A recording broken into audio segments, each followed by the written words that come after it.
Bonjour à tous. Nous allons démarrer ce webinaire consacré donc au solaire thermique dans les collectivités.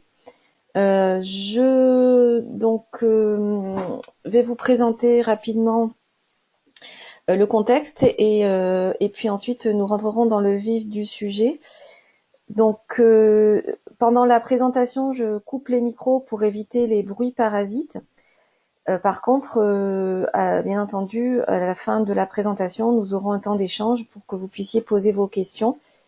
Vous avez la possibilité de poser vos questions également par le chat et donc nous pourrons y répondre également pendant le temps d'échange.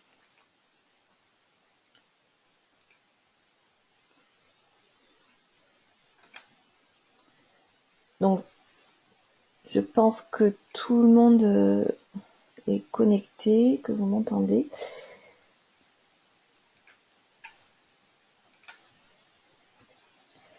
Donc tout d'abord, ce webinaire est organisé en partenariat avec Enerplan, l'ALEC de Marseille et la région.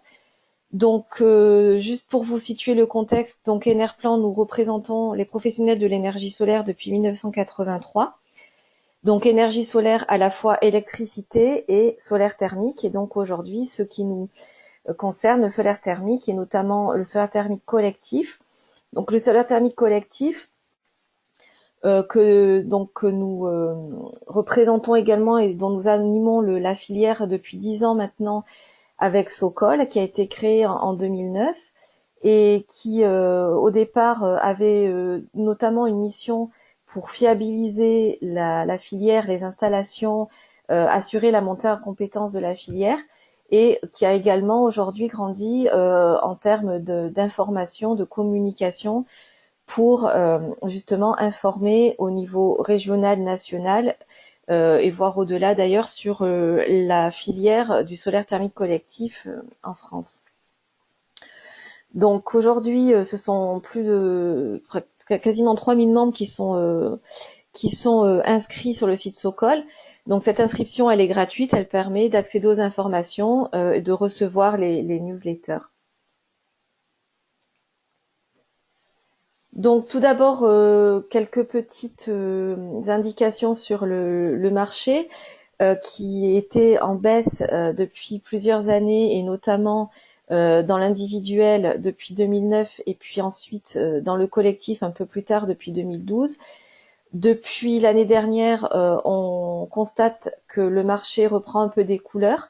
On n'est pas encore bien entendu au niveau qu'on avait atteint au début des années 2000, mais on constate quand même que à la fois les maîtres d'ouvrage et les professionnels reprennent un regain d'intérêt dans cette technologie et on a également l'effet bénéfique de l'appel à projet grande installation solaire thermique qui a été lancé par l'ADEME en 2015 et qui permet de financer et donc de faire émerger des projets de grande envergure, notamment dans tout ce qui peut être réseau de chaleur, industrie et des projets de grande taille.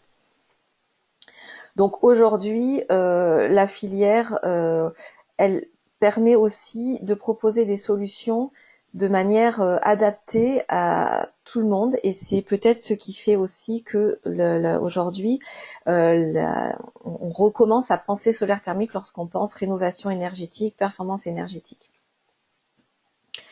Donc il faut rappeler que la chaleur, ça représente quand même la moitié des besoins en énergie.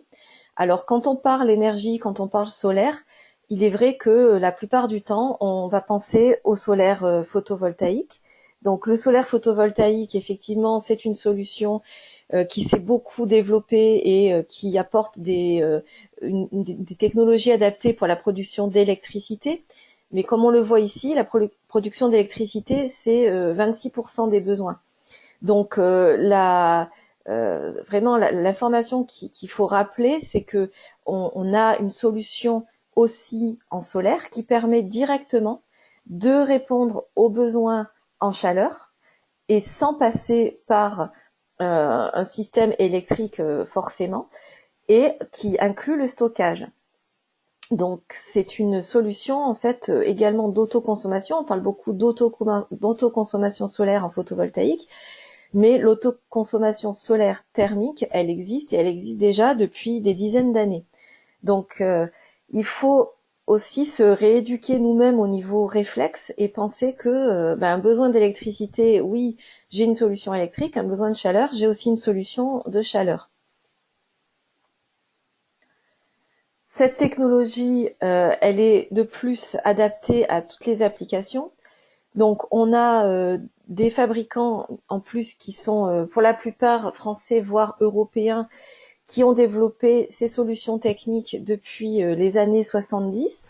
Donc on a toujours des usines en France qui existent et qui même se développent.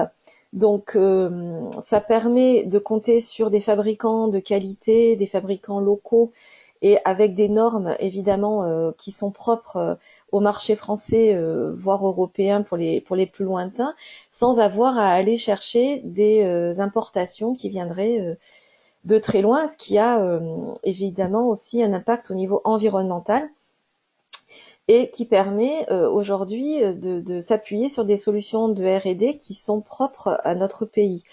Ça veut dire qu'aujourd'hui, qu'on soit dans du collectif, dans de l'individuel, dans du petit collectif, dans du grand collectif, qu'on ait des besoins spécifiques, comme par exemple des stockages spécifiques en eau technique pour le médico-social, euh, pour des raisons évidemment de légionnelle notamment, qu'on ait des applications qui soient propres à des typologies avec des intermittences, par exemple dans le tourisme, avec peut-être des variations importantes au niveau des besoins en eau chaude sanitaire. On a aussi des solutions, que ce soit l'auto-vidangeable ou que ce soit certains capteurs solaires avec des revêtements spécifiques qui permettent de freiner en quelque sorte la chauffe du capteur, de réduire sa performance lorsque la température atteint un certain niveau.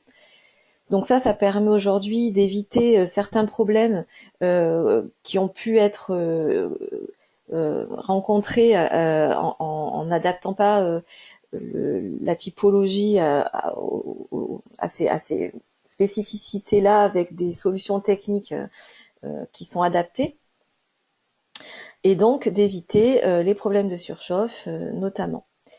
On a aussi des capteurs et des schémas spécifiques qui sont adaptés à des grandes installations.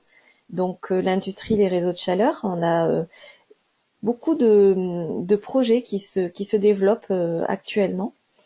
Et puis également, pour s'adapter aux besoins des différents maîtres d'ouvrage, que ce soit les fabricants ou des tiers investisseurs ou des acteurs spécifiques du marché, vont permettre aussi de proposer des solutions sans investissement avec une revente du kilowattheure, avec du leasing, avec des contrats de performance énergétique. Et donc, ce sont aussi des solutions, en plus des aides qui peuvent exister pour le financement, qui permettent de s'offrir une solution de chaleur solaire sans avoir à avancer de la trésorerie. Donc je vais commencer par donner certains exemples qui sont peut-être un peu plus parlants, et ces exemples vous les retrouverez sur le site Sokol sous la forme de fiches exemplaires ou de vidéos. Donc on voit ici une piscine municipale qui couvre 37% de ses besoins dans les Alpes-Maritimes, avec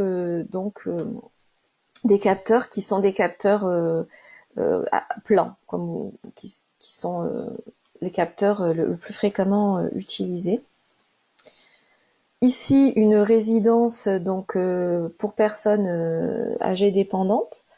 Donc, on arrive à couvrir plus de la moitié des besoins. On est à côté de Perpignan, et on a donc un système ici en eau technique, évidemment, puisqu'on est dans du médico-social, et avec une performance très très intéressante, même si on est dans un système un petit peu particulier avec un système d'échangeur qui altère un petit peu la performance. On arrive quand même à avoir des résultats très intéressants. Donc encore une autre maison de retraite ici, avec donc une intégration un petit peu particulière au centre d'un village. On arrive à couvrir ici plus de 60% des besoins avec une surface de capteur qui recouvre finalement tout le toit du bâtiment. C'est aussi une manière de voir que même dans des cadres un petit peu particuliers, on peut intégrer le solaire thermique de façon intéressante et avec encore ici une bonne performance, des bons résultats. Là aussi, donc notre exemple où on couvre un peu moins au niveau des besoins. Ici, on est dans une configuration où on a choisi peut-être compte tenu des besoins de puisage de s'assurer plutôt une couverture un petit peu inférieure. Encore une autre résidence. Donc ici, on a choisi un système auto-vidangeable et un système de réchauffage du bouclage de l'eau chaude sanitaire. Donc on arrive à couvrir 57% des besoins. Ce système-là, il permet en fait d'avoir une surface de capteur un petit peu plus importante que ce qu'on aurait mis de manière classique. Donc ça permet d'avoir une production qui soit avec une très bonne couverture, mais qui permettent aussi d'éviter un problème de surchauffe malgré peut-être un petit surdimensionnement au niveau de la surface des capteurs, puisque on a à la fois un système auto-vidangeable qui permet donc de faire redescendre le fluide caloporteur qui est à l'intérieur des capteurs lorsque on a atteint le niveau requis au niveau des besoins, et aussi d'évacuer en quelque sorte un surplus de chaleur dans le bouclage d'eau chaude sanitaire du bâtiment. Ça, c'est une solution qui est de plus en plus étudiée pour permettre justement d'avoir un meilleur taux de couverture, mais en permettant de ne courir aucun risque de surchauffe des capteurs. Et ça a fait partie d'une étude qui a été réalisée très récemment par l'ADEME. Et aujourd'hui, par rapport à ce qui était prévu, on voit qu'on a 10% de mieux au niveau des performances que ce qu'on avait prévu lorsqu'on avait fait l'étude. Donc c'est un système qu'on est en train de regarder de près aussi avec cette possibilité de réchauffer le bouclage d'eau chaude sanitaire. Donc au-delà de ces exemples et de cette variété de possibilités techniques et d'applications dans différentes typologies, nous avons réalisé des études pour regarder un petit peu de plus près le côté financier de l'opération, pour voir comment dans le neuf et dans la rénovation le solaire thermique se situait aujourd'hui par rapport à des coûts sur le long terme. Parce que effectivement, on a besoin de savoir au-delà de la réduction des charges et au-delà du fait qu'aujourd'hui on a une filière qui est organisée, il faut aussi que évidemment l'investissement soit compétitif. Donc dans le neuf, on a réalisé une étude qui s'est portée sur un niveau qui va au-delà de la RT 2012. Donc cette étude, on l'avait faite dans cette perspective pour deux raisons. Premièrement, parce que le niveau RT 2012 moins 20%, il permet d'accéder au bonus de constructibilité lorsque ça a été choisi par les différentes collectivités, mais également c'est un niveau qui anticipe un peu potentiellement sur ce qui va peut-être se passer dans la prochaine réglementation, et c'est aussi un niveau qui est au-delà des aides qu'on peut percevoir dans le neuf pour l'ADEME, puisque les aides du fonds chaleur sont possibles dans le neuf lorsqu'on atteint le niveau RT 2012 moins 15%. Donc l'idée, c'était de comparer plusieurs solutions de production d'eau chaude sanitaire. Donc l'étude s'est faite dans différentes régions. Ici, je présente les résultats dans le sud, mais vous retrouvez, si ça vous intéresse, les résultats dans les trois zones qui sont parus dans le livret Socol et qui sont en ligne sur le site Socol. Donc ces solutions, elles se sont comparées sur donc 20 ans, à la fois le coût du bâti, donc on est dans le neuf, le coût des systèmes et le coût d'exploitation sur 20 ans. Sachant qu'ici, évidemment, le coût du bâti, il est calculé dans la perspective d'un calcul RT 2012 moins 20%, ce qui veut dire que on va, dans certaines solutions, devoir renforcer le bâti, voire rajouter du photovoltaïque pour atteindre le niveau du calcul réglementaire.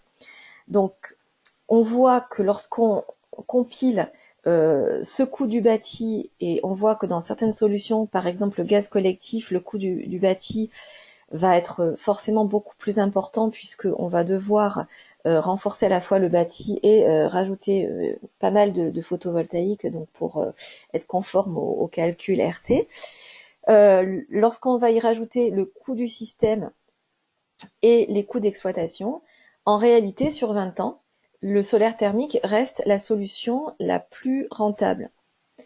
Donc, c'est quand même intéressant de voir une perspective qui se projette sur la durée de vie légale en fait du produit, puisqu'on sait très bien que les capteurs solaires thermiques, ils vivent au-delà de 20 ans. Mais même en se basant sur une durée de vie de 20 ans, le solaire thermique est la solution la plus rentable pour atteindre ce niveau RT 2012 moins 20%. Et en plus, effectivement, on devient éligible dans le neuf. Et ce calcul, je le précise, a été réalisé hors aide. C'est-à-dire qu'en fait, si on rajoute les aides donc du fonds chaleur sur ce calcul-là, on est encore plus rentable. Donc dans la rénovation, le calcul a été fait également sur 20 ans. Donc ce calcul il a été réalisé par donc le cabinet Icaré Consult. On s'est projeté, on s'est dit si on investit en 2020 sur la base d'un logement collectif qui aujourd'hui serait équipé d'une chaudière fioul. Je vais garder ma chaudière fioul et je vais y rajouter un équipement de chaleur solaire. Quel est le bénéfice pour justement le maître d'ouvrage et évidemment les locataires lorsqu'on on peut parler peut-être de logement social. Dans ce cas-là, c'est aussi intéressant. Donc on a également ici évidemment rajouté donc la maintenance à l'installation et les consommations. On y a aussi on a tenu compte de la contribution climat-énergie. Donc ici, évidemment, on ne prend pas en compte le coût du bâti puisqu'on est sur de l'existant. Et donc, si on regarde la possibilité, donc en fonction de la taille de l'installation, évidemment, donc on a pris 50 mètres carrés ou 100 mètres carrés. La base est toujours de 50 logements parce que là, évidemment, par rapport à ce que je vous ai expliqué tout à l'heure, on a aussi projeté l'éventualité de partir sur une surface de capteur un peu plus importante avec potentiellement la possibilité de rajouter le réchauffement de la boucle d'eau chaude sanitaire lorsque c'est possible. Et donc, on voit que en gardant sa chaudière fuel, en ne faisant rien sur 20 ans, par logement, en fait, on va être à un coût de 5 300 €. Et en rajoutant un investissement en chaleur solaire, on va être à 4 688 € dans le sud par logement pour 50 mètres carrés et 4 293 pour 100 mètres carrés de capteur. Donc on va permettre une économie jusqu'à 1 000 € par logement sur un investissement en fait de chaleur solaire. Donc sur la durée, encore une fois, on est gagnant. Plutôt que de ne rien faire, on a intérêt financièrement à investir dans une production de chaleur solaire. Donc ici, je pense qu'on avait 2020, je pense que ça c'était 2019, excusez-moi, et ça c'était 2020. Donc là aussi, on est sur à peu près 1000 à 1500 euros d'économie par logement. Donc, pour aller un peu plus loin sur la question financière, donc on avait prévu une présentation de la région sur les aides. Je ne sais pas si la région est connectée. Je vais remettre les micros quelques minutes. Oui, bonjour Edwige, Florence Bonjour. Ventura du service transition énergétique. Bonjour Florence. Je ne te voyais pas sur la liste. Donc, je vais te laisser la parole pour cette présentation sur les aides au niveau régional. Très bien. Et du coup, je te laisse faire défiler la présentation en parallèle puisque je n'ai Oui, pas la main dessus. d'accord, très bien. D'accord. Donc bonjour à tous, Florence Ventura, je travaille au sein du service transition énergétique de la région et je m'occupe en particulier des énergies renouvelables thermiques, dont le solaire thermique. Donc l'ADEME et la région soutiennent les installations de solaire thermique en région. On intervient en général conjointement. On a deux niveaux d'aide, on intervient au niveau des études de faisabilité et également à l'investissement. Les secteurs concernés sont très variés. En fait, tous les gros consommateurs, tous les consommateurs d'eau chaude, on va dire, les logements collectifs, les collectivités locales, les campings et piscines, les hôtels, structures touristiques, entreprises, du tertiaire, tout ce qui est établissement sanitaire, maisons de retraite et également le secteur industriel et les exploitations agricoles. Au niveau des études de faisabilité, les conditions d'éligibilité pour les aides, il faut que le bureau d'études bénéficie d'une certification RGE ou équivalent. Et les niveaux d'aide peuvent aller jusqu'à 70% du montant de l'étude de faisabilité. On instruit les dossiers au fil de l'eau, que ce soit côté direction régionale de l'ADEME ou du conseil régional. Donc vous pouvez faire vos demandes tout au long de l'année quand vous avez des études de faisabilité à réaliser. Pour les investissements, donc tout dépend un peu de la surface, la surface du projet. Pour toutes les installations solaires de moins de 100 mètres carrés, ce sont des aides forfaitaires que l'on va appliquer. Donc normalement vous avez les aides qui s'affichent sur vos écrans. Ça va être une aide en fonction des euros par mégawattheure de solaire utile produit sur 20 ans. Jusqu'à 25 mètres carrés, l'aide aux investissements peut se faire soit via l'ADEME, soit la région. Par contre, pour les petites installations de moins de 25 mètres carrés, c'est la région qui intervient uniquement. Et pour les installations solaires de plus de 100 mètres carrés, là, on passe par une analyse. Donc là, en général, c'est l'ADEME via l'appel à projet Fonds Chaleur qui est lancé chaque année. Et là, ce n'est plus une aide forfaitaire, mais c'est une aide qui est calculée selon une analyse économique et une comparaison avec une solution de référence. Et là, donc pour les installations de plus de 100 mètres carrés, ce n'est plus au fil de l'eau, mais c'est vraiment via l'appel à projet. En général, il y a 2 dates par an au niveau de la région, enfin au niveau régional. Alors que les installations de moins de 100 mètres carrés, là, c'est au fil de l'eau. Vous pouvez faire vos demandes tout au long de l'année auprès de la région et ou de l'ADEME. Voilà, donc pour les installations de plus de 100 mètres carrés, on a un encadrement communautaire des aides pour les entreprises. Donc selon si c'est des petites entreprises ou grandes entreprises, on va aller entre 45% et 65% d'aides possibles. Et au niveau des conditions d'éligibilité, ce qu'on va demander, c'est que l'installation soit assurée par un BE qui bénéficie d'une qualification RGE. Ou que l'installation soit réalisée par une entreprise qui bénéficie d'une qualification RGE travaux. C'est pour les installations de moins de 50 mètres carrés. Et pour les installations de plus de 50 mètres carrés, il faut que l'ingénierie de l'installation soit assurée par un BE qui bénéficie d'une qualification RGE. Alors ensuite, bon, il y a ceux qui sont intéressés, je peux vous envoyer, ou Edwige pourra vous envoyer les schémas SOCOL qui sont éligibles pour ces aides aux investissements pour les installations de plus de 25 mètres carrés.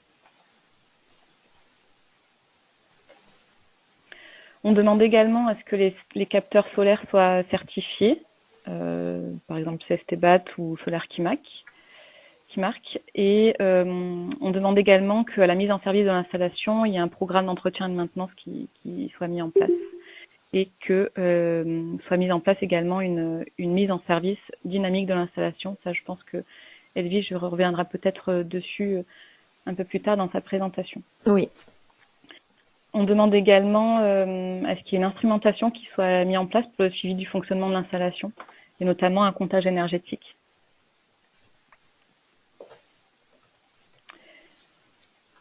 Alors, au niveau des points de vigilance, donc il faut vraiment faire attention à l'optimisation technico-économique du dimensionnement, donc pour éviter au maximum les surdimensionnements des installations. Il y a également nécessité d'avoir une très bonne connaissance des besoins en eau chaude sanitaire de vos sites, via des relevés ou des campagnes de mesure. Il y a certains ratios qui peuvent être utilisés, donc qui sont disponibles auprès de Socol ou de l'ADEME ou du Conseil régional. On demande également, il faut faire attention aussi à ce que la conception soit assez simple pour les installations et que les entreprises soient qualifiées. Donc, comme je vous l'ai dit, RGE. Il y a un point de vigilance aussi sur la mise en service, la mise en service dynamique qui permet quand même une bonne performance derrière de l'installation et faire attention aussi au suivi opérationnel de l'installation. Voilà. Alors, je n'ai pas parlé des très grandes installations. Alors, il faut savoir qu'il y a un appel à projet national qui existe pour les installations de grande dimension, qui est lancé par l'ADEME, chaque année. Donc là, vous aviez les dates pour 2019. Je n'ai pas les dates pour les prochaines dates pour 2020, mais l'ADEME pourra sûrement nous les communiquer. Donc, il y a soit l'appel à projet pour les grandes installations de solaire thermique, soit un appel à projet aussi national nouvelles technologies émergentes pour des projets qui ne sont pas directement éligibles au fonds chaleur. Je pense par exemple à des capteurs hybrides ou à des capteurs peut-être plus utilisés dans l'industrie comme des capteurs à concentration. Je crois que ça fait partie plutôt des nouvelles technologies émergentes. En général, il y a un appel à projet par an sur ces deux thématiques de l'ADEME. Voilà, donc pour plus d'informations, vous pouvez consulter bien sûr le site de l'ADEME avec qui publie les appels à projets nationaux et régionaux, et puis vous pouvez également prendre contact donc soit avec mon homologue de l'ADEME régional, donc qui est Jean-Pierre Arinck, soit normalement vous avez aussi également mon contact qui s'affiche, Florence Ventura. Donc pour toute question sur vos projets de solaire thermique et sur les aides dont vous pouvez bénéficier en région, n'hésitez pas. Merci Florence. Voilà. De rien, je me remets en silencieux pour ne pas perturber la suite de la présentation. Merci. Donc, nous allons maintenant aborder les procédures d'accompagnement qui sont en place pour permettre de s'assurer la réussite du projet. Donc, ces procédures ou ces outils, c'est tout ce que vous allez maintenant voir.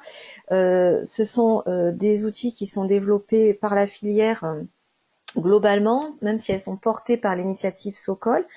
Ce sont les experts techniques de la filière qui les élaborent en groupe de travail, donc justement au sein de cette plateforme d'échange Socol, et qui sont ensuite portés par les partenaires, donc au niveau national ADEME et au niveau régional les régions et les partenaires régionaux. Donc la première chose sur laquelle je voudrais insister, c'est que depuis 10 ans, donc comme je vous disais en tout début de webinaire, depuis 10 ans, la filière avec Socol travaille à élaborer cette procédure tout au long finalement du projet. Donc du moment où on se pose la question est-ce que c'est pertinent pour moi de me lancer dans un projet de chaleur solaire, jusque dans la vie entière de l'installation. Ce qui fait que vous avez à votre disposition une boîte à outils complète et une palette vraiment à la fois d'outils et d'informations complètement gratuites sur le site Socol. Donc, il suffit de vous connecter et d'accéder à ces outils, et ils sont représentés sur le site exactement de la même façon que vous le voyez ici, avec des boutons. Et donc, vous cliquez sur le bouton en fonction de la phase du projet dans laquelle vous vous trouvez, et ça vous permet d'avoir les informations dont vous avez besoin. Donc, vous pouvez également envoyer une demande pour être membre de Socol. Là aussi, c'est complètement gratuit. Ça vous permet en plus d'avoir les informations, la newsletter, des flash infos lorsque justement il y a ce type de réunion qui est organisée. On est également au niveau de Socol partenaire des organismes de formation et de qualification, c'est-à-dire qu'on travaille avec eux pour s'assurer que à la fois les formations et les déroulés et les qualifications sont en phase avec ces outils, avec cette procédure qualité.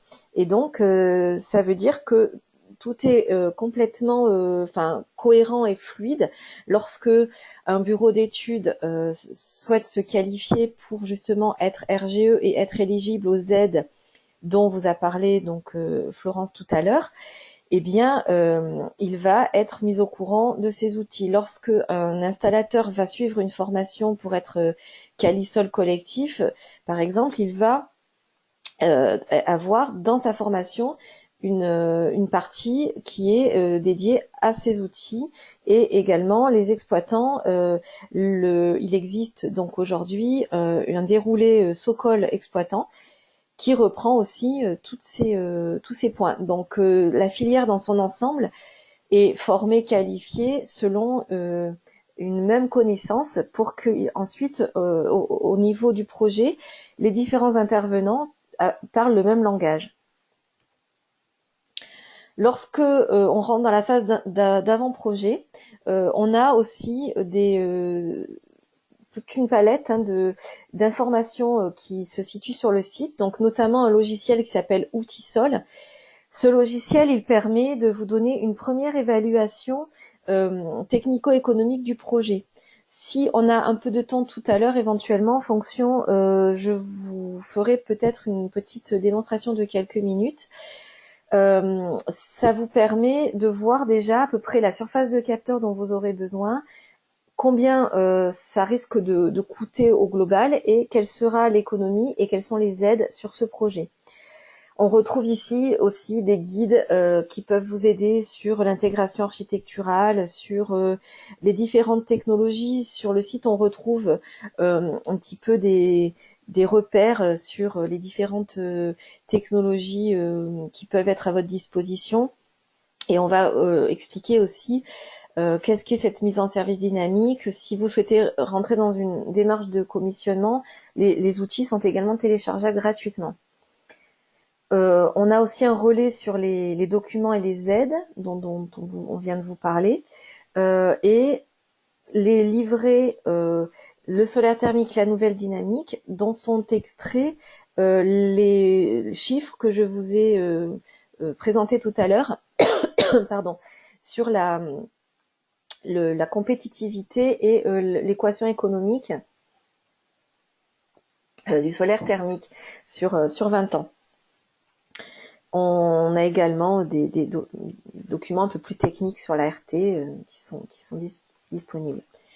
Alors, tout à l'heure, je vous ai expliqué en fait qu'on avait toute une palette de technologies à disposition, qu'aujourd'hui les fabricants proposaient des solutions techniques adaptées à toutes les typologies de bâtiments. Cependant, il est quand même et reste vraiment très très important de bien dimensionner. Donc tout à l'heure, ça a été rappelé au niveau de l'intervention de la région, mais c'est quelque chose de très important, à la fois au niveau de la performance de l'installation, mais aussi de la vie de l'installation sur le long terme.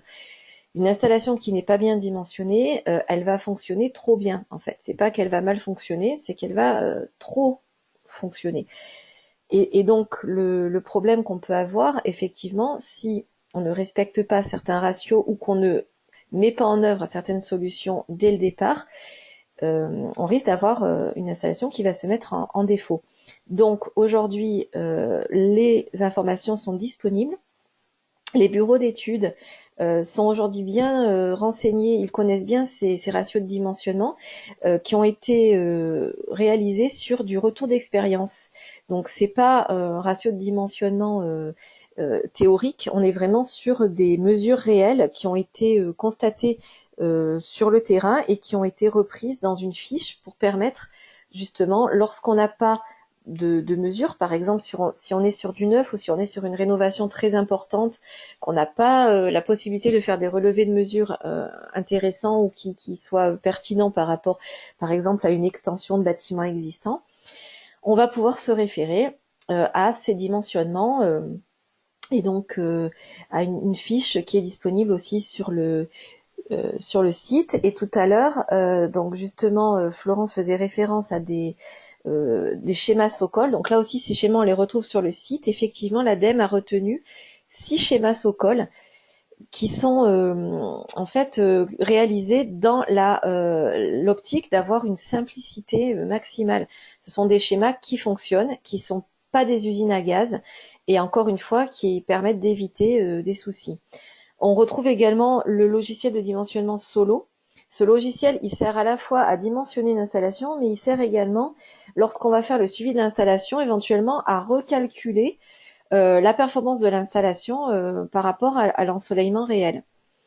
Par rapport à des,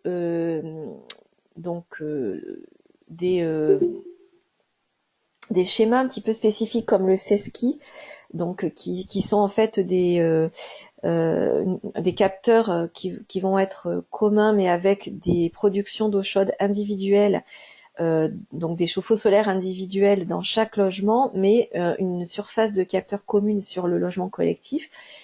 Là, on est sur un schéma un peu particulier, donc on a un logiciel de dimensionnement qui est à part, donc qui est le logiciel chef, et la vigilance aussi sur la manière dont on va dimensionner un vase d'expansion pour une installation solaire. Donc ça aussi, c'est disponible pour les bureaux d'études. Et je vous parlais tout à l'heure du bouclage. Donc on a également un guide qui permet de comprendre comment on peut répondre aussi en partie à un besoin de bouclage qui est parfois très très important. Parfois, le bouclage d'eau chaude sanitaire, il représente le même besoin en énergie que les besoins au robinet en fait. Donc le solaire thermique, il peut permettre de répondre à ces besoins également et d'effectuer des économies supplémentaires. Donc ces ratios de dimensionnement, je vous les mets ici rapidement sur le PowerPoint, mais bien sûr vous pouvez le retrouver sur le site Sokol. Donc en fonction des typologies de bâtiments, on a déterminé quels étaient les ratios à utiliser pour ne pas risquer de mettre trop de capteurs sur les bâtiments. Alors, on a aussi constaté, en fait, par rapport aux échanges qu'on a pu avoir avec des maîtres d'ouvrage, avec des bureaux d'études, sur les installations qui ont pu être faites dans le passé, on a constaté que le succès de l'installation, en grande partie, il tenait évidemment à un bon dimensionnement, à une bonne conception avec des schémas éprouvés, mais il tenait aussi énormément à l'équipe de mise en œuvre de l'installation. C'est-à-dire que les installations qui fonctionnaient le mieux, qui donnaient la meilleure satisfaction aux utilisateurs, c'était des installations dans lesquelles l'équipe en fait des professionnels avait communiqué et était resté vraiment en contact du départ. Dès qu'ils avaient été choisis pour réaliser la conception, la réalisation, ensuite évidemment lorsqu'il va y avoir la mise en service, la maintenance qui va se greffer dessus, eh bien l'installation fonctionnait énormément de manière beaucoup plus pérenne en fait et mieux sur la durée. Donc on a vraiment identifié ce maillon et on a travaillé sur une procédure qu'on a appelée de mise en service dynamique et qui permet vraiment de s'assurer que lorsque l'exploitant va prendre en main l'installation, il va avoir une installation qui fonctionne, qui est conforme à ce qui était prévu et qu'il connaît, qui est documentée, et donc ça assure vraiment une performance sur le long terme. Donc pour aider la filière dans la mise en œuvre de cette mise en service dynamique, on a encore une fois en accès une fiche qui explique comment ça fonctionne. On a un livret technique qui permet aux professionnels de s'appuyer pour mettre en œuvre cette mise en service dynamique, et également pour les maîtres d'ouvrage, on a produit des documents juridiques qui permettent en fait de l'encadrer, c'est-à-dire que si le maître d'ouvrage décide de mettre en œuvre une mise en service dynamique, il va pouvoir télécharger la clause type à inclure dans ses documents de marché et s'appuyer sur une charte que vont ensuite signer les différents professionnels qui vont permettre de savoir comment la mettre en œuvre et de s'y engager. Et ça va aider évidemment à optimiser le niveau de maintenance. Donc on va avoir, si on a vraiment respecté tout ce qui est à disposition pour la filière, des professionnels qui sont formés, des professionnels qui sont qualifiés, un système qui a été conçu, bien dimensionné avec des schémas adaptés, avec des technologies qui sont adaptées également à ce qu'on souhaite, c'est-à-dire en fonction du bâtiment. Donc on a parlé de l'eau technique dans certains cas, de l'auto-vidangeable, de certains types de capteurs, qui peuvent être des solutions, mais de toute façon, les solutions techniques qui sont proposées, elles vont être adaptées par l'équipe, donc le bureau d'études, le fabricant, aux besoins et aux spécificités de l'installation. Les fabricants français ont aujourd'hui, à la fois au niveau des capteurs, mais aussi de tout ce qui va autour, des matériels qui sont vraiment adaptés, et aussi des systèmes de suivi qui sont adaptés à ce que souhaite le maître d'ouvrage. Ça peut être sur plusieurs niveaux. Ça peut être donc également simplement une alerte. En fait, ça va dépendre de ce que va souhaiter le maître d'ouvrage.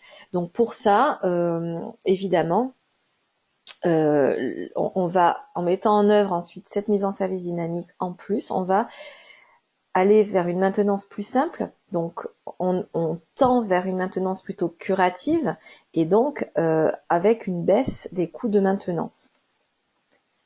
Alors on va rentrer un peu plus en détail dans la mise en service dynamique pour que vous puissiez comprendre comment on a souhaité la proposer à la filière. Alors d'abord, pourquoi est-ce qu'on l'appelle dynamique? Parce qu'en fait, elle est différente de la réception. Ça, c'est aussi quelque chose qu'on a constaté, c'est que souvent, il y avait une réception, et puis ensuite, on n'avait pas forcément la vérification que sur la durée, la performance de l'installation, elle était conforme à ce qui avait été proposé dans l'étude. Et donc, on fait la réception. Parfois, on va mettre l'installation en route, et ensuite, le maître d'ouvrage, il était un petit peu dans le flou. Donc, et l'exploitant d'ailleurs aussi. Et par rapport à ça, il manquait aussi une petite brique juridique pour arriver à faire le lien, et notamment dans un bâtiment neuf, puisque parfois on va avoir la réception du bâtiment qui va se faire à un certain moment et qui est pas forcément le moment où, d'ailleurs dans la plupart du cas, c'est pas le moment où le bâtiment commence à vivre. Et donc on a quelques semaines, voire parfois plusieurs mois, entre la réception juridique du bâtiment, où effectivement on constate que l'installation elle est là, il y a les capteurs sur le toit, il y a les ballons de stockage qui sont là, mais il n'y a pas d'habitants. Et le moment où les habitants commencent à arriver et à puiser d'eau chaude. Donc, on va pas pouvoir mettre en route l'installation solaire thermique parce que on va retomber dans le cas où l'installation elle tourne et il n'y a pas de besoin et donc on va risquer pour le coup la surchauffe. Donc le problème est vraiment de pouvoir mettre en route l'installation lorsque les habitants sont là. Alors je parle des habitants, hein, mais c'est la même chose pour toute typologie de bâtiment. Hein. Ça peut être un bâtiment neuf qui est livré pour une école, un gymnase, une maison de retraite, un hôpital, et puis on n'a pas encore complètement aménagé le bâtiment, et donc pendant quelques mois, on n'a pas d'utilisation d'eau chaude. Donc lorsque on en vient à utiliser ce bâtiment, eh bien, comment fait-on pour s'assurer que lorsqu'on va le mettre en route, le suivi est bien mis en route, la performance est bien vérifiée, et si jamais la performance n'est pas tout à fait conforme à ce qu'on avait prévu, qu'on puisse faire en sorte que ça soit remis à niveau. Donc, on a créé à la fois l'outil technique et l'outil juridique pour combler ce vide qui existe à ce niveau-là. Donc, elle permet, cette mise en service dynamique, de vérifier dans des conditions réelles d'ensoleillement la production que va pouvoir assurer l'installation avec des mesures donc de ses performances, et aussi de documenter un carnet de bord. Et ce carnet de bord, il va permettre à l'exploitant, lorsqu'il va prendre en main l'installation, de voir exactement ce qui a été fait, quand est-ce qu'on a rempli les capteurs, comment on les a remplis, comment ça a fonctionné dans les premiers jours, qu'est-ce qui a été réalisé au niveau de cette installation, et ça va lui permettre de mieux la suivre et d'être beaucoup plus serein vis-à-vis de cette installation. Donc globalement, ça va nous permettre aussi, lorsqu'on est dans le neuf, avec les documents juridiques qui ont été produits, de pouvoir faire le lien lorsque la garantie de parfait achèvement démarre évidemment à la réception et que la mise en service se fait un peu plus tard. Eh bien, ça permet aussi parfois, on va être dans des cas où la mise en service se fait même en dehors ou à la fin de la garantie de parfait achèvement. Et donc, ça nous permet d'avoir une sécurité supplémentaire finalement par rapport à la vérification du bon fonctionnement de l'installation. Donc on met en place le suivi adapté dès qu'on démarre la mise en service de l'installation. Les professionnels, fabricants de capteurs, bureaux d'études et installateurs, restent engagés pendant cette période-là. L'exploitant, lui, il est présent, mais évidemment, on lui demande de ne pas interférer puisque ce sont les professionnels qui vont finir les réglages qui vraiment leur incombent par rapport à la tâche qui leur est confiée. Par contre, ça permet à l'exploitant de bien s'impliquer pour comprendre comment fonctionne l'installation. Là aussi, dans une optique de réduire les coûts, puisque les exploitants, très souvent, nous expliquent que dans une installation solaire thermique, ce qui fait qu'ils doivent parfois rajouter un surcoût, ce n'est pas l'installation en elle-même, parce que ce sont des installations qui sont assez simples finalement, qui ne tombent pas en panne facilement, mais s'ils n'ont pas connaissance de l'installation, s'ils doivent faire tout un travail d'exploration pour récupérer les schémas, pour voir exactement comment elles ont été conçues et mises en œuvre, et bien forcément ça génère un surcoût. Donc ça permet d'éviter ce surcoût également. Donc les différents acteurs vont s'engager à respecter cette période de mise en service dynamique et donc de livrer une installation conforme à ce qui a été prévu. Donc on retrouve un peu plus en détail de ce que je viens de vous présenter sur le site, une petite brochure qui peut éventuellement, si vous le souhaitez, vous détailler un petit peu les tenants et les aboutissants de cette mise en service dynamique. Et là, je vous présente rapidement les outils, donc qui sont également à disposition sur le site. Donc vous avez ce fameux livret technique. En fait, ce sont des cases à cocher et des chiffres à renseigner et également un rappel, en fait, une checklist qui permet de ne pas oublier les documents qu'il va falloir rassembler dans ce dossier finalement pour que le maître d'ouvrage et que l'exploitant aient à leur disposition toutes les informations nécessaires pour le bon déroulement de la vie de l'installation. Donc on explique également au niveau juridique, on donne nos recommandations aussi par rapport aux documents qui doivent être conservés. Donc ça permet aussi de s'assurer que tout est clair pour tout le monde. Et on fournit une clause type et une charte d'engagement qui sont téléchargeables là aussi sur le site. Alors pourquoi on a publié ces outils, pourquoi on a investi, en fait la filière a investi pour justement produire ces documents-là, c'est pour éviter au maximum que ça génère un surcoût.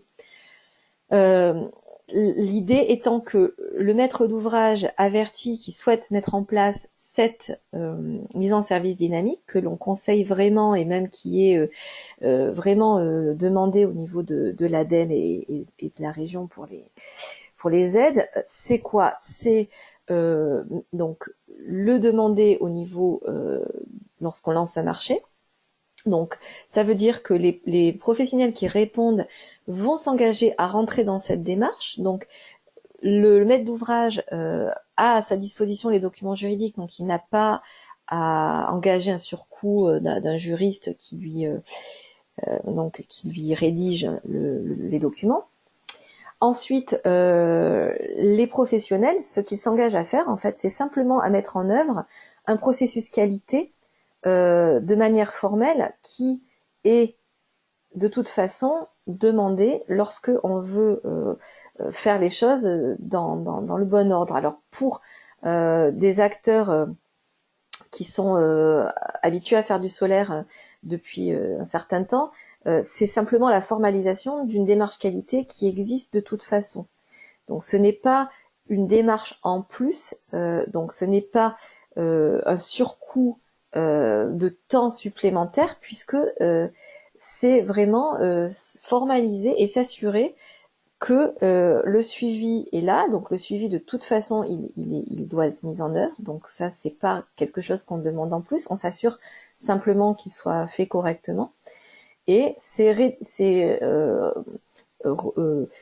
simplement oui formaliser, graver un petit peu dans le marbre la procédure classique qui doit être de s'assurer que tout fonctionne correctement.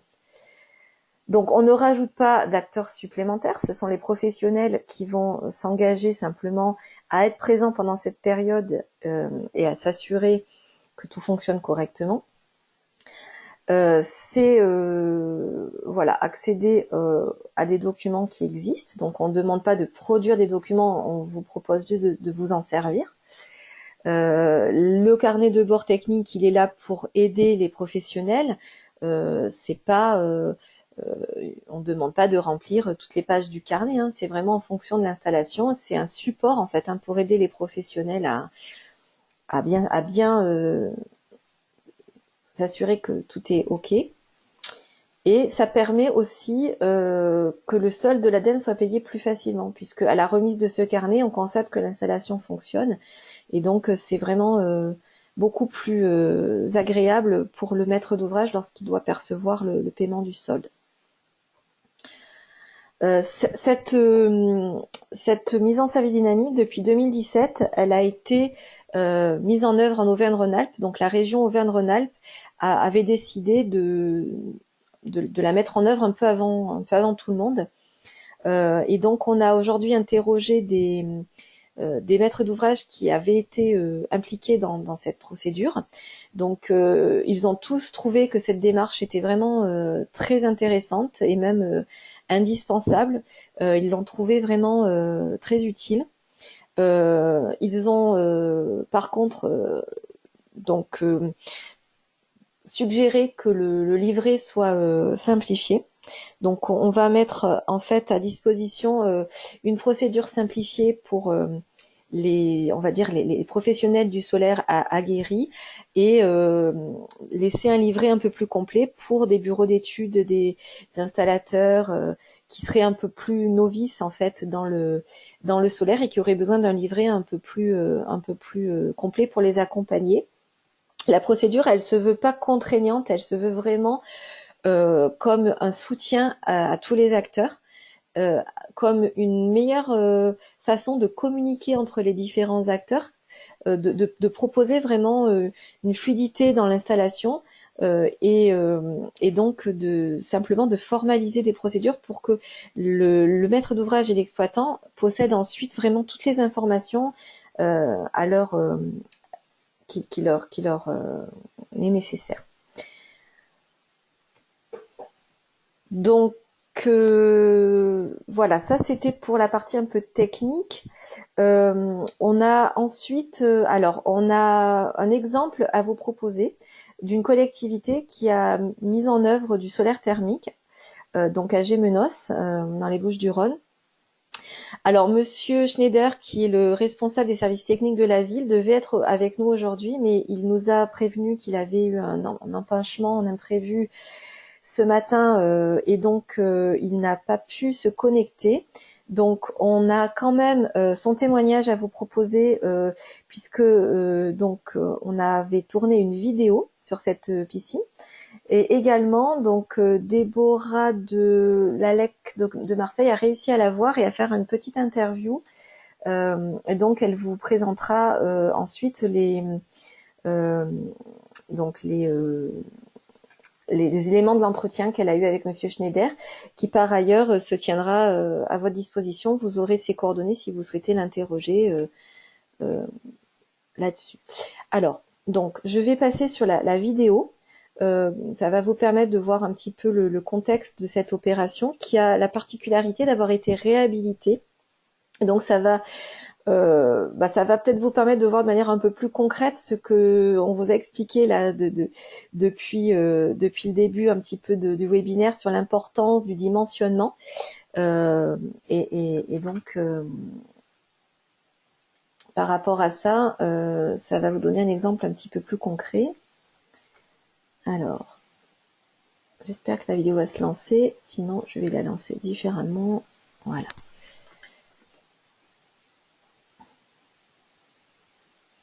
Donc cette vidéo, comme toutes les vidéos qui ont été réalisées par Sokol, vous pouvez la retrouver sur YouTube et directement via le site Sokol.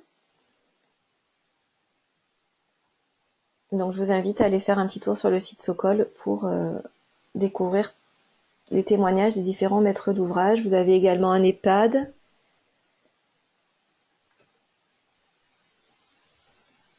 Et différents types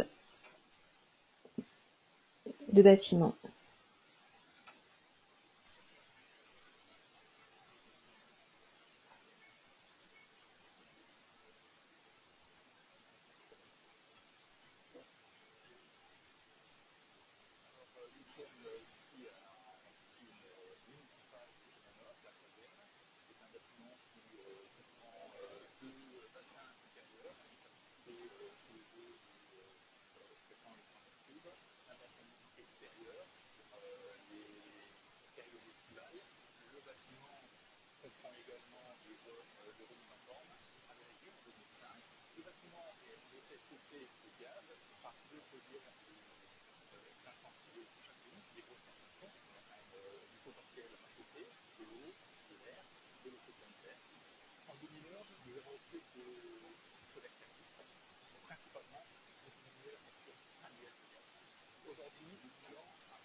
L'installation thermique est d'autant plus intéressante qu'elle a subi une réhabilitation en cours de chantier, puisqu'au bout d'1 an de fonctionnement, on a fait le premier bilan.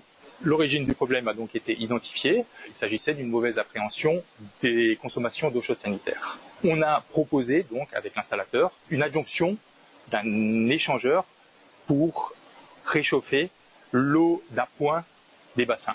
Ces apports réglementaires en fait représentent 20 à 30 mètres cubes d'eau par jour qu'on réchauffe grâce au solaire.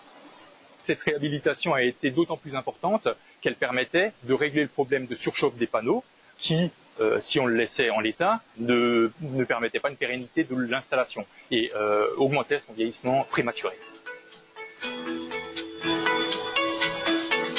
Alors l'installation est composée principalement de panneaux solaires qui sont en toiture sur la toiture terrasse de la piscine, qui présente une orientation optimale. Elle est composée de 13 panneaux de grande surface, ce qui nous a permis de faciliter leur mise en œuvre. Depuis ces panneaux, on alimente 3 ballons de 3000 litres chacun et qui sont en fait des ballons de stockage en eau technique qui stockent les calories et non pas l'eau chaude sanitaire. Ça nous permet, notamment dans une piscine, d'éviter tous les problèmes de légionelle. L'origine du projet est d'abord politique. Il devient technique par la suite lors de l'établissement du programme et du choix d'un maître d'œuvre technique spécialisé en ENR. Le maître d'ouvrage a donc choisi ce maître d'œuvre qui était chargé de piloter le projet de sa genèse jusqu'à sa réception et même un an après, jusqu'au premier bilan de l'installation, nos échanges étaient quasi hebdomadaires. Alors l'entreprise E2S qui a été choisie pour la mise en œuvre suit cette installation depuis sa mise en service en décembre 2014. Cette maintenance est basée principalement sur 2 points. La maintenance préventive, 2 visites sur l'installation par an, et la maintenance curative qui, elle, est basée sur un télésuivi qui se fait de manière quotidienne. Pour conclure, le bilan de l'installation est relativement bon, et même très bon. On est content d'avoir cette installation car elle permet quand même d'alléger sensiblement la facture de gaz. C'était l'objectif initial. En termes de communication auprès du grand public, nous avons mis en place dans le hall d'accueil un écran de contrôle qui montre le schéma de principe de l'installation et qui montre la production instantanée et la production quotidienne d'eau chaude sanitaire. Donc je pense que tout le monde a été sensibilisé à l'installation solaire dès le début. Si j'avais un conseil à donner à des maîtres d'ouvrage, je dirais que l'installation solaire thermique sur une piscine, c'est très bien, c'est très adapté, malgré les difficultés qu'on peut rencontrer. Dans une piscine, nous sommes confrontés à des consommations hétérogènes, puisqu'elles n'ont pas les mêmes consommations en janvier ou en septembre, et ni les mêmes consommations le matin et le soir. Et donc, la réhabilitation est une solution en cours d'installation qui peut s'adapter réellement aux besoins du bâtiment.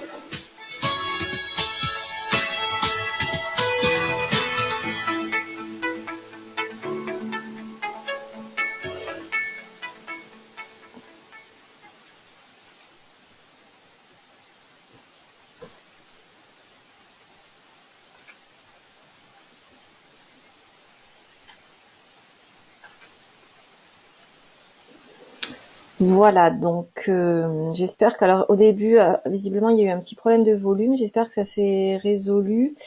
De toute façon, vous pouvez retrouver cette vidéo encore une fois. Alors là, j'espère que vous avez entendu à la fin de. J'avais augmenté le volume. Bon, en tout cas. Cette vidéo, elle est disponible sur le site Sokol. Bon, j'espère quand même que vous avez entendu. Donc je vais laisser la parole donc à Déborah de Lalec pour nous parler de l'interview.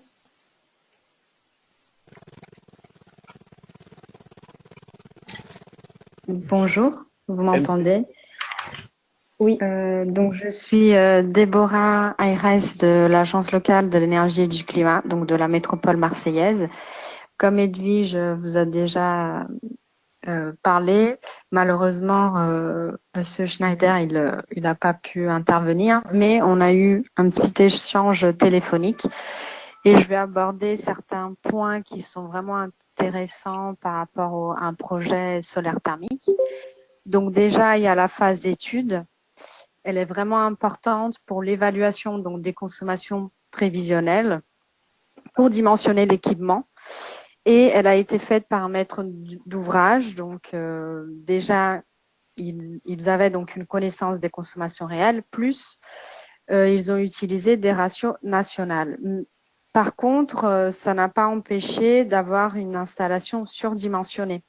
Donc c'est pour ça qu'on insiste vraiment l'aspect de l'évaluation des consommations, parce que c'est vraiment important. Par rapport au choix des entreprises, donc il y a eu un appel d'offres où il y avait déjà une clause pour la maintenance qui a été prévue dans le marché. Et donc la définition et donc le choix de cette entreprise et donc des candidatures, c'était vraiment ciblé dans l'expérience significative en solaire thermique. Et donc, il m'avait dit que c'était un ratio entre 60% le prix et 40% du dossier technique. Donc, c'est vrai que l'expérience de l'entreprise dans le domaine, c'est vraiment aussi important dans le choix de l'entreprise. Si tu peux changer la diapo. Ouais, je l'ai changé il y a Ouais, juste merci. Ouais, merci. Ouais. Donc cette installation, elle a été subventionnée par l'ADEME, qui est donc exige un suivi et une maintenance sur 4 ans. Donc il y a la garantie des résultats de performance pour la première année et après 3 ans d'entretien. Et ce qui s'est passé justement, c'est que suite à cette première année, ils ont vérifié qu'il y avait le surdimensionnement. Et ils ont pu vraiment avoir donc le solde des lettres de l'ADEME après cette première année parce qu'ils ont fait un investissement complémentaire. Je vais expliquer un peu plus après. Donc la maintenance, elle est assurée par l'installateur. Donc comme il avait bien dit aussi dans la vidéo, il y a tout l'entretien qui est jusqu'à présent assuré. Après, donc, en parlant du fonctionnement de l'installation, ils ont constaté donc ce surdimensionnement qui a été justement une mauvaise évaluation des besoins, même s'ils avaient un maître d'ouvrage qui a assuré cette phase étude. Donc, l'investissement complémentaire, il a été réalisé. Cet investissement, et donc, ça correspond plus ou moins à 6% du coût total de l'installation. Mais ça leur a permis justement de recevoir le solde de l'ADEME qui était prévu après 1 an d'installation et aussi d'avoir cette garantie de production solaire.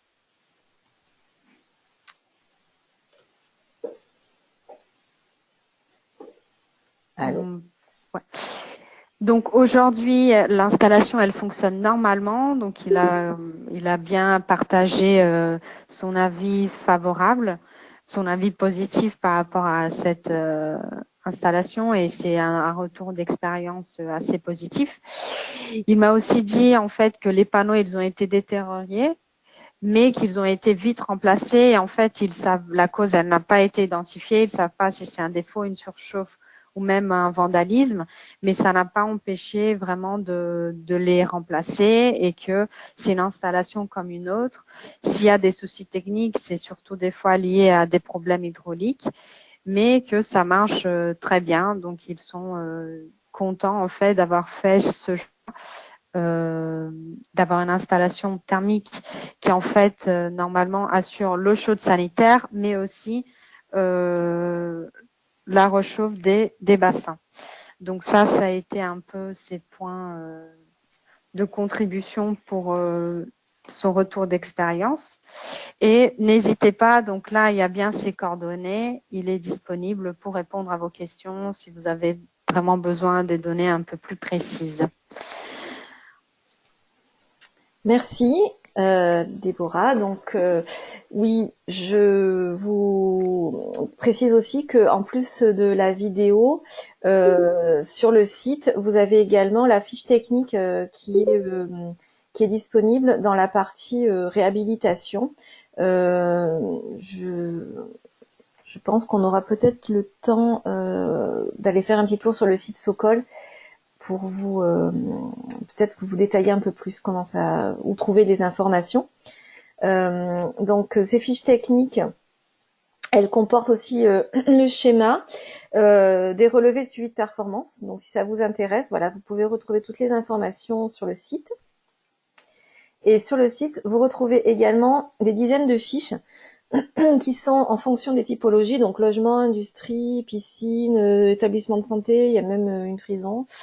Donc vous retrouvez également il y a des réseaux de chaleur. Enfin voilà, il y a vraiment plusieurs types de retours d'expérience. Alors à la fois sur ces fiches-là, mais aussi en vidéo. Donc vous retrouvez vraiment aujourd'hui on en est à une dizaine de vidéos qui est en train de là on en a 8 je crois, et il y en a 2 en finalisation. Donc voilà, ça vous permet de retrouver aussi des informations avec des témoignages de personnes. Donc ces outils, ils sont en accès libre et gratuit sur le site Sokol. Donc n'hésitez pas à y aller. D'ailleurs, on va peut-être prendre 5 minutes, je vais vous faire un petit tour sur le site. Et pour terminer, je voulais juste vous préciser que donc pour ceux qui le peuvent et qui le souhaitent, chaque année donc nous organisons le rendez-vous de la filière. Donc cette année, on va évoquer la future réglementation RE 2020. On va revenir sur les aides en préparation, les innovations. On va aussi montrer quelques exemples de solutions 100% ENR, donc solaire thermique avec d'autres ENR. Voilà, donc si vous avez la possibilité d'aller à Lille le 15 octobre, donc on a une journée qui est entièrement dédiée donc à la chaleur solaire. Voilà, n'hésitez pas à revenir vers nous pour tout renseignement. Vous pouvez écrire directement à ma collègue qui vous a envoyé les informations de connexion hier. N'hésitez pas à lui envoyer un mail si ça vous intéresse par rapport à cet événement-là. Voilà, alors je vais vous montrer juste quelques minutes le site. Donc ici, donc dans la médiathèque, vous allez retrouver les vidéos, les fiches, elles sont dans opérations de référence. Donc vous voyez, il y a les fiches opérations. La réhabilitation, donc ça concerne la piscine de Gémenos et une autre installation qui est un gymnase sur laquelle également il a fallu un petit peu réajuster l'installation en fonction des besoins. Et vous avez également des études de cas sur des réseaux de chaleur. Et on retrouve aussi dans différentes régions et vous retrouvez des photos. Sur la première page du site, également, vous allez retrouver des actualités du solaire thermique. Donc ces actualités, si vous vous abonnez, alors pour s'abonner, voilà, il suffit de cliquer sur Rejoindre Sokol, sur le petit bouton orange en bas de la page. Ça vous permet d'avoir des informations. Alors on vous inonde pas, en général c'est 2 fois par mois maximum. Hein. Donc des informations sur la filière. Vous retrouvez aussi au niveau de la formation des indications sur des sessions de formation et vous avez tous les outils dont je vous ai parlé et plus, puisqu'il y a une certaine palette d'outils importante. Et donc, vous allez retrouver également cet outil dont je vous ai parlé tout à l'heure qui s'appelle Outisol. Donc, vous retrouvez également le guide d'intégration et donc le petit logiciel Outisol. Si la connexion Internet nous le permet, je vais juste vous montrer rapidement ce qui vous permet d'obtenir. C'est un peu long, mais...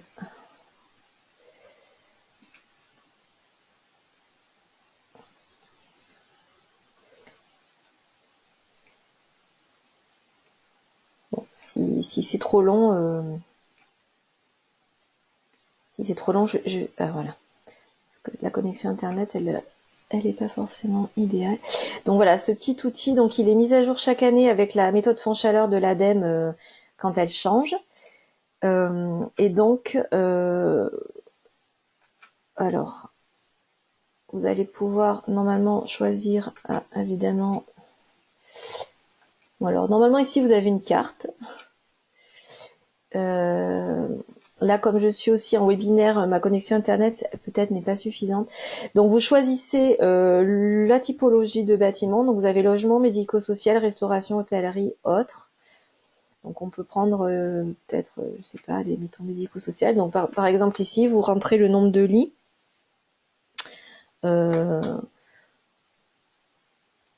Voilà. Donc ensuite, également, vous avez la possibilité de renseigner l'inclinaison et l'orientation des capteurs. Donc on va mettre au hasard. Et donc ensuite, vous avez la possibilité de modifier les valeurs, mais sinon les valeurs par défaut, c'est le logiciel qui le calcule. Donc ici, on est sur un besoin pour mettons un EHPAD de 80 lits pour 20 mètres carrés de capteurs et 1000 litres de stockage. Donc on vous donne un coût moyen. Ensuite, vous choisissez. Alors si on est dans le secteur non concurrentiel, par exemple. Et donc, en fonction de ça, évidemment, d'habitude, vous avez un coût. Ici, je ne sais pas pour quelle raison. Il y a un problème. Je l'ai fait il y a quelques jours, ça fonctionnait très bien. Bon, normalement, vous allez pouvoir obtenir de manière assez facile le coût, les aides. Bon, là, je sais pas, il y a un bug, mais je pense que c'est lié au fait que je fais plusieurs choses en même temps sur l'ordinateur. Mais bon, globalement, en quelques clics, vous allez pouvoir obtenir une première évaluation en fait de votre projet. Ça vous donne déjà une. Alors oui, non, le logiciel, il est aussi, là je vois qu'il y a quelqu'un qui me dit 20 mètres carrés, c'est en dessous du seuil fond chaleur, mais le logiciel, il est prévu pour fonctionner en dessous, puisque comme on vous l'a expliqué tout à l'heure, Florence, la région aide en dessous des 25 mètres carrés. Donc c'est juste un bug au niveau de mon ordinateur ou de ma connexion, parce que je l'ai déjà fait. Ça fonctionne très bien sur des surfaces inférieures à 25 mètres carrés pour permettre justement de prendre en compte les. Ah oui, non, mais peut-être c'est au niveau des aides, effectivement, qu'il n'y a pas les aides fond chaleur. Bon, il faut que je regarde. Normalement les aides, elles apparaissent. Hein. Normalement, les aides, elles apparaissent. Donc alors, je vais vous remettre les micros.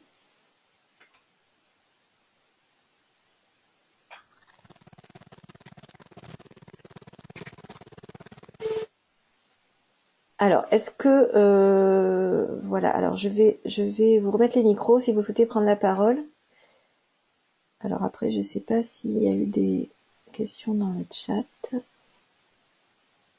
Oui, il y avait une question, mais je pense que peut-être tu avais déjà répondu. C'était est-ce que la mise en service dynamique entraîne un surcoût pour les maîtres d'ouvrage? Alors non, théoriquement, elle ne doit pas entraîner de surcoût parce que justement, le but c'est de formaliser une procédure qui est en fait une procédure qualité qui est la procédure qui doit être mise en place de toute façon puisque le suivi est obligatoire. Donc on a de toute façon dans la plupart des cas des professionnels qui vont s'assurer que leur installation fonctionne. Ça permet juste de résoudre, comme je le disais, notamment dans le neuf, une brique juridique manquante, notamment entre la réception et la mise en service réelle de l'installation. Ça permet aussi de s'assurer que les installateurs, bureaux d'études, fabricants, s'engagent dans cette procédure de manière formelle et vont être présents pour cette procédure. Mais au contraire, ça devrait, en toute théorie, on espère même que ça devrait réduire les coûts, puisque comme je l'ai expliqué, le but c'est d'écouter un peu les retours d'expérience des exploitants qui nous expliquent que justement lorsqu'ils vont prendre en main une installation à laquelle ils n'ont jamais été confrontés, pour laquelle ils n'ont pas été, dans laquelle ils n'ont pas été impliqués, ils vont devoir justement rajouter un coût supplémentaire dans la maintenance, puisque il va leur falloir une prise en main de cette installation qui demande parfois des efforts assez difficiles, hein, aller rechercher parfois les schémas de principe, recontacter tous les acteurs pour savoir qu'est-ce qui s'est passé, comment ça a été mis en œuvre, comment ça a été mis en service. Ça prend du temps et donc forcément ça a un coût. Donc le fait justement de pouvoir livrer une installation qui est déjà documentée, sur lequel on va avoir vraiment un carnet de bord, un peu comme si vous rachetez une voiture et que vous avez le carnet d'entretien du garage qui explique quand a été fait la révision, les travaux qui ont été faits dessus, vous allez forcément être beaucoup plus tranquille que si vous vous retrouvez avec un véhicule dans lequel vous n'avez absolument aucun historique, vous prenez un risque. Et donc forcément, par rapport à ça a une influence sur le coût. On est dans la même configuration. Donc ici, voilà, c'est vraiment tranquilliser tout le monde, en fait, s'assurer que tout fonctionne. Et donc ensuite, ça permet aussi forcément de récupérer le solde de l'ADEME beaucoup plus facilement. Donc voilà, le bilan, il est plutôt pour tirer le coût vers le bas que de rajouter, puisqu'on n'a pas d'interlocuteur supplémentaire en fait. On a au contraire simplement finalement on donne à tout le monde les outils de faire le travail correctement, quoi, de manière formelle et aussi de manière simple.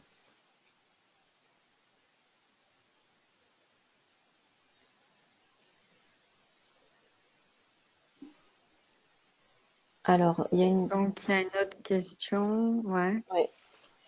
C'est est-ce que vous avez des premiers retours d'expérience sur des panneaux hybrides, chaleur et LEC, y compris sur dimensionnement? Y a-t-il des conséquences? Alors, on a un retour d'expérience avec une vidéo également sur le site Sokol qui est sur une installation de panneaux hybrides en ombrière. Alors, on doit aussi avoir la fiche d'ailleurs. Alors, on n'a pas par contre de ratio de dimensionnement de la même façon qu'on a pu le faire sur le solaire classique. On n'a pas fait cet exercice-là parce que c'était plutôt, on va dire comme on l'a expliqué tout à l'heure, c'est plutôt intégré dans le NTE. Donc c'est plutôt l'ADEME qui aujourd'hui est en train finalement de compiler ses résultats de suivi dans le cadre du NTE.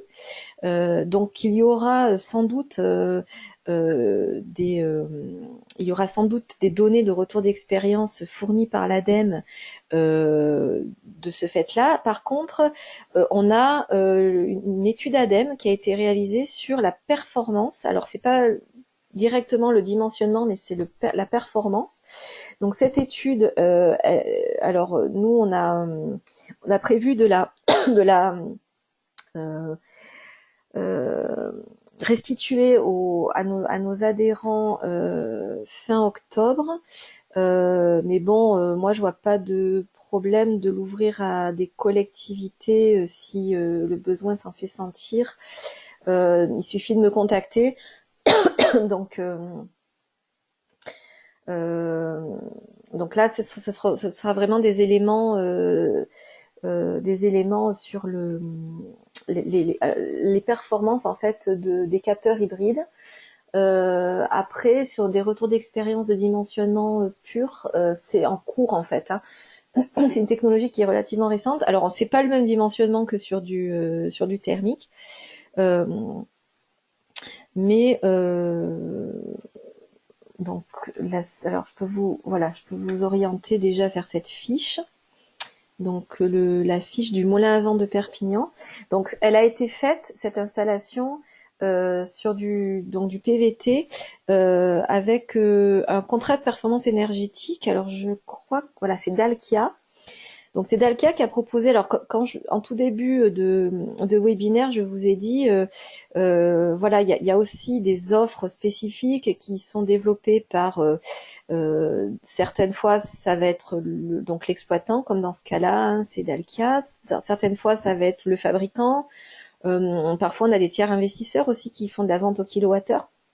Donc ce sont des offres en fait qui permettent à ce que le maître d'ouvrage bénéficie de l'économie générée par la chaleur solaire, mais sans avancer d'argent, enfin sans payer d'investissement. Donc ici dans le cadre d'un contrat de performance énergétique, on a de la revente de kilowattheure. En fait, le prix du kilowattheure, il est fixe quoi, dès le départ, ou alors il est fixé avec une certaine inflation, mais qui est prévue au contrat, ou alors dans certains cas, c'est carrément fixe pendant la durée du contrat. Ça dépend vraiment des types de contrats.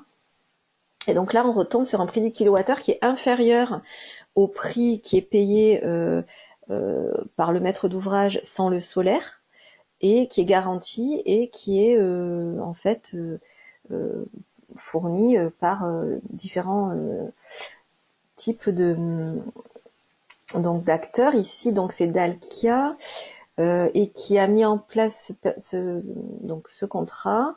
Alors vous avez des ombrières en fait, donc 300 mètres carrés de capteurs. Donc ces ombrières, elles sont recouvertes de capteurs PVT. Donc ça permet de générer de l'électricité et ça permet de générer de l'eau chaude pour la piscine.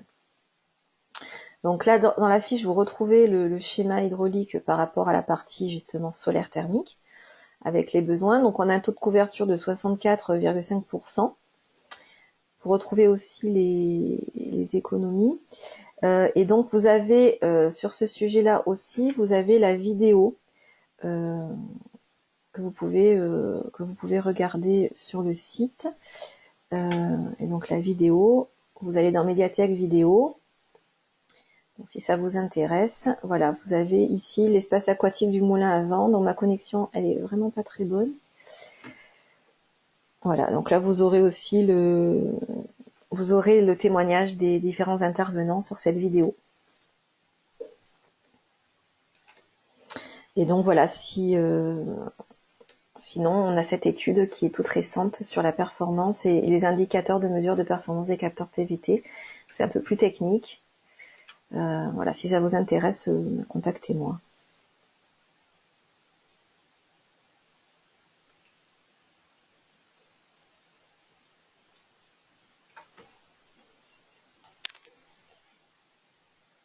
Je ne sais pas s'il y a d'autres questions.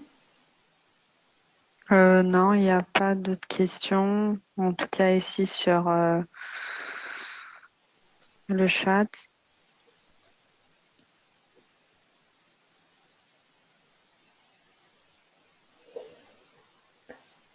Alors, de toute façon, vous allez recevoir le support avec tous les liens, avec les coordonnées des personnes à contacter aussi, que ce soit pour les aides au niveau ADEME Région, que ce soit éventuellement si vous avez des questions à poser à Monsieur Schneider concernant l'expérience de la mairie de Gémenos.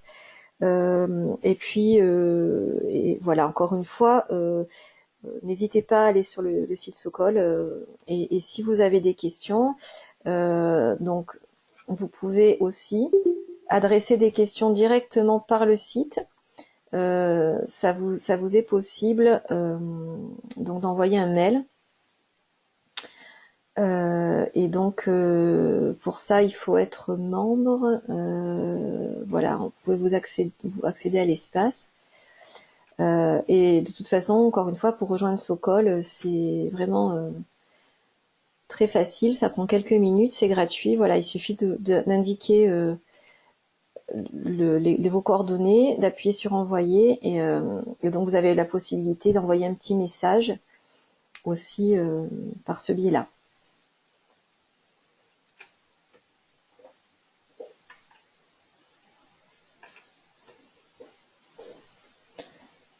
Bon, bah, s'il n'y a pas d'autres questions, dans ce cas-là, je Je vous remercie pour votre participation et puis j'espère que voilà, vous pourrez avoir l'opportunité prochainement de travailler sur des projets en chaleur solaire.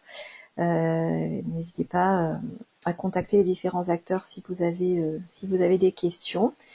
Et voilà, je vous souhaite de bons projets solaires et peut-être à bientôt.